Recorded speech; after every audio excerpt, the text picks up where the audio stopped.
இயக்குனர் பிருந்தா சாரதி வந்திருக்காங்க. அவங்களுக்கும் வந்துகிட்டே இருப்பாங்க. தாய்மை என்பது பெண்களோட தொடர்புடைய சொல்லல். அது ஒரு உணர்வு சொல், அதாவது பண்பு சொல்லு சொல்லுவாங்க தமிழ் இலக்கியத்தில். ஆண்களால தாயா இருக்க முடியாதுதான் தமிழ் இலக்கியங்கள்ல கடவுளை தாயுமானவர்னு சொன்னாங்க.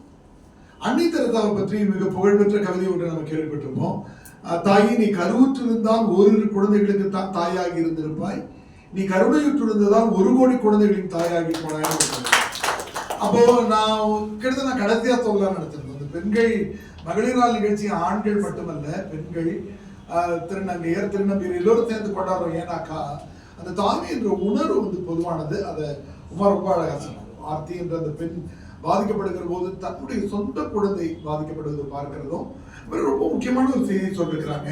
இந்த விளிம்புநிலை மக்களாக அறியப்படுகிற மாற்றுத்திறனாளிகள், குழந்தை தொழிலாளர்கள், கைம்பெண்கள், தலித்துகள், இவங்கள ரொம்ப அதிகமான அன்பு செலுத்த வேண்டியவர்கள் திருநங்கை, திருநம்பியர் தான் அடிக்கடி சொல்லிக்கிட்டே இருப்பேன்.